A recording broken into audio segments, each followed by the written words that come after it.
It's your favorite Empress. Welcome in and welcome back to my channel. Today we're diving into a topic that doesn't get talked about enough, and that is feminine hygiene. There are so many basics that we're often left to figure out on our own as women, especially as we're getting out of girlhood into womanhood. This may be because we don't have a mother figure, a guardian, or anyone to actually teach us, which is why I'm here. I make videos about balancing self-care and elevating as women. So if that's your jam, keep watching because I got you.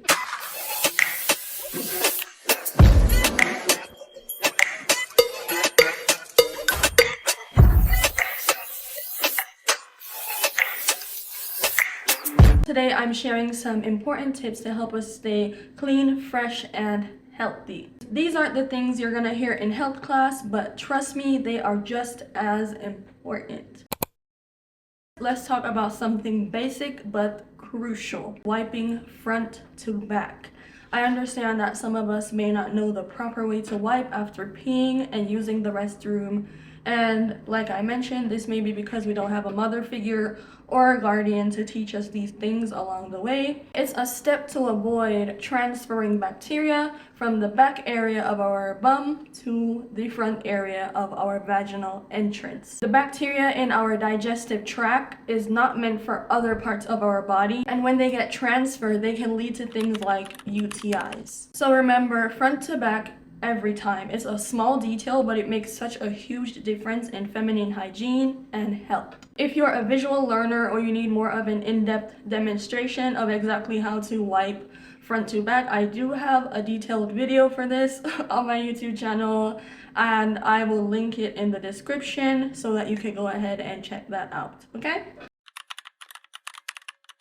Next, avoid scented soaps around your intimate areas. This isn't only about the soap that you're using in the bathroom while showering. This is also about the soap that you're using to wash your intimates, your bra and your panties that are gonna touch your genital area. The skin in this intimate area of our bodies is very sensitive, and using scented soaps and soaps with heavy chemicals in them can disrupt the natural pH. Whenever we use scented soaps and things like that in our intimates, this disrupts our pH balance and it leads to irritation, dryness, and even yeast infections. The soaps we use on our body, stick to unscented soaps like the Pure Castle soap by Dr. Bronner's. That's my favorite. I've always been advocating that. Clean rinse with water and a gentle unscented soap is just enough. It gets the job done and it cleans your body straight to the point. The same goes for laundry detergents. Make sure they're hypoallergenic and fragrance free, especially if you have sensitive skin on other parts of your body. If you have sensitive skin naturally, imagine down there. For those of us who use pads or tampons, organic is the choice and the way to go. It may be a little bit more expensive, but it's better than sitting on microplastics or bleach. Organic products are free from bleach, chlorine, and other harsh chemicals that you may find in more mainstream options, which is unfortunate because why do we have to really be going all the way so far to even figure out who has our best interests as women? That does actually annoy me, but what we have to do is go organic, okay? These chemicals in our feminine products can irritate the skin and even lead to long-term health concerns. Just saying this part of the video irritates me because these companies are so vile, they're so doggish. They just care about making money, even if it means harming our bodies, you know? With organic tampons and pads, you reduce your exposure to these chemicals and you keep things as natural as possible. Speaking on hygiene, menstrual hygiene, please be sure to change your pads every 3 to 4 hours, and this will be dependent upon how heavy your flow is. Usually for me, the first day of my period, the flow is the heaviest, right? So I try to change at least every 2 hours actually, because when it's heavy, it's heavy. It's important for us to change as often as possible because you don't want to leave that old blood to sit there. Sitting in your old blood can cause toxic shock, and also infections. Bacterial infections like toxic shock are more common through sitting in tampons for a long time because it's inside, right? Though it is less common, you can prevent it by changing regularly. It's an easy habit to overlook when you're busy or maybe unaware, but it's an extremely important one to maintain your vaginal health. Okay, girls, while loofahs are popular, they are a breeding ground for bacteria. This is due to their structure and ability to retain moisture.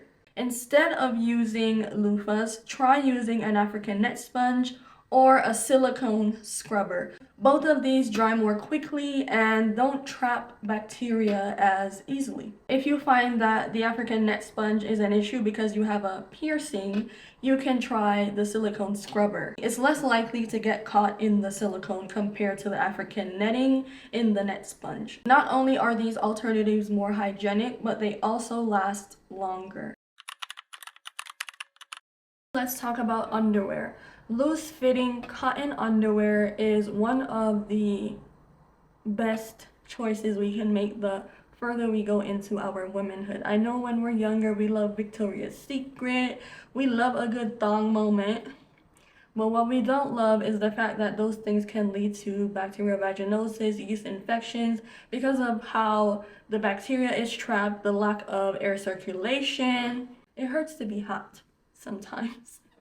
Cotton is a breathable material that prevents moisture from building up in our intimates, okay? Wearing cotton underwear more frequently can help to reduce the chance of developing bacterial vaginosis, yeast infection, UTIs, and other things like that. And as I mentioned, the tighter synthetic fabrics do not allow air to circulate as much, which is what causes these infections. Right? For the most part, keep it comfy and go with cotton. I understand that some moments we're gonna have to go with the thong or the seamless underwear because it looks better under our dress. There's no imprint. I get that. But be mindful of how long you're gonna wear those types of panties and make sure that you're wearing cotton more frequently for a balance and to maintain that health down there. This next one may sound unrelated, but hear me out. Keeping your hands soft and moisturized with a quality hand cream matters, especially as a woman. Hygiene involves frequent hand washing. We use our hands to do a lot as women. And these activities actually can and do dry out our skin, especially in the drier months of fall and winter. Investing in a good hand cream not only keeps your skin healthy, but it also keeps your hands soft and looking more youthful. Our hands tell our age. This is all about the moments where touch and care are important.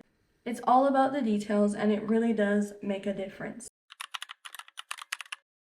I want to do a bonus, and this is especially important in girlhood. When I was younger, I was a Bath and Body Works fanatic. I loved smelling good everywhere. But the issue with that is it would cause infections. It would cause pH imbalance. And I want young girls watching this, young women watching this to understand that it doesn't have to smell like strawberries, peaches, rainbows. It simply should smell like nothing. Actually, it should be like clean water. Fresh and odorless. That's it. There is no necessary scent down there. It doesn't give you extra cool points.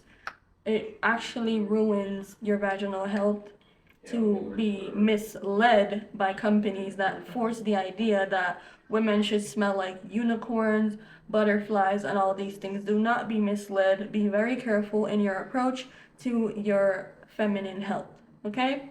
And that's a wrap on today's feminine hygiene tips. These are all everyday simple habits that can really improve your comfort and health. Let me know in the comments if you have any other hygiene tips you would like to share with the girls and women in this community, or even if you learned something new today. Don't forget to like this video, share it to a friend, tell a friend to tell a friend, and subscribe if you have yet to do so. Thank you for watching, and I will see you next time. Bye!